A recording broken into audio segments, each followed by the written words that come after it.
Potapljamo se v juliju 1941. Res ključen mesec druge svetovne vojne. Osredotočili se bova na vire, ki osvetljujejo, kaj se je takrat dogajalo, pač prelomnega, tako globalno, kot pri nas v Sloveniji. Res je, ja. Tista operacija Barbarossa, konec junija napad na Sovjetsko zvezo, to je bil res šok. Ampak julij je pa mesec, ko so se posledice tega nekako res strdile, pokazale. In ravno to je cilj najinega današnjega potopa. A ne?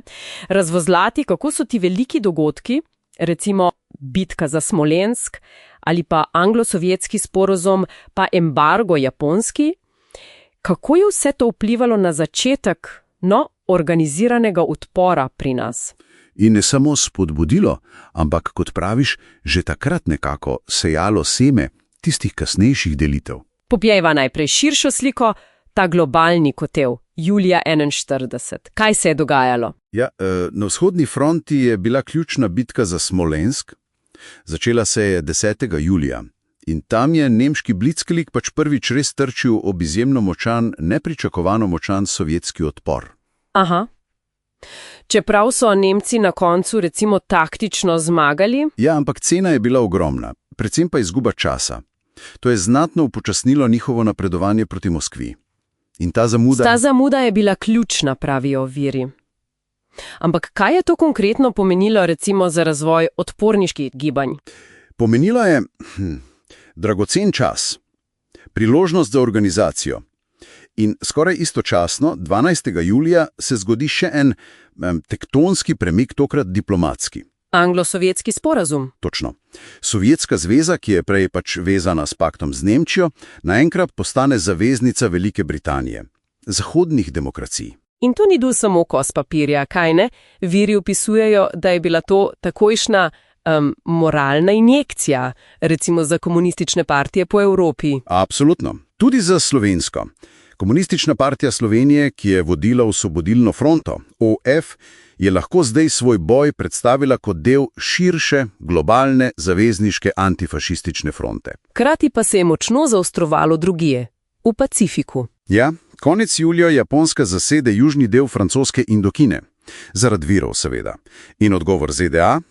Takojšen, zamrznitev japonskega premoženja, kmalu zatem pa še embargo na nafto. Kar je Japonsko postavilo pred, usodno izbiro, umik ali vojna. Tako nekako, ja. Torej ta globalna drama, upočasnjeni Nemci na vzhodu, novo zavezništvo med Britanijo in SZ, pritisk na Japonsko, pa še zavezniki so si utrdili položaj na Bližnjem vzhodu, kaj ne? Konec kampanje v Siriji in Libanonu. Ja, primer je 14. julija. Zavarovali so si strateško območje. Ta globalni premik čutil tukaj. Zelo neposredno. Tista organizacija, ki je bila aprila 1941 ustanovljena kot protiimperialistična fronta, PIF. Ustanovljena pod vplivom pakta Molotov-Ribbentrop, usmerjena proti zahodnim silam. Točno. Ta ista organizacija se po nemškem napadu na Sovjetsko zvezo preimenuje v Osvobodilno fronto, OF. In vodstvo pač prevzeme Komunistična partija Slovenije. Preusmeritev je bila jasna. Narodno-osvobodilni boj. Viri to opisujejo kot zelo spretno politično potezo KPS. Združili so ta močan narodno-osvobodilni naboj s svojimi dolgoročnimi revolucionarnimi cilji. In organizacijsko so se hitro krepili, a ne? Ja, konec julija sta bila formalizirana vrhovni plenum in izvršni odbor OF, vodstvena struktura. In poziv k oboroženemu uporu ni ostal le na papirju. Ne, nikakor. Že sredi julija, 13. julija, sta bili ustanovljeni prvi pravi partizanski enoti, ribniška četa na Dolenjskem, kjer so pomembno vlogo odigrali tudi nekdani tigrovci, pravijo viri, njihove izkušnje. Res je. In molmiška četa pri Ljubljani. To je bil dokaz, da je poziv KPS padel na plodna tla. Lokalne mreže so obstajale. Potem pa imamo 20. julija. Napad šmarnogorske skupine na kolaboranta Franca Žnidaršiča, datum, ki je bil kasneje izbran za dan ustaje. Ja, čeprav viri opozarjajo, da je bila ta izbira datuma precej politično motivirana.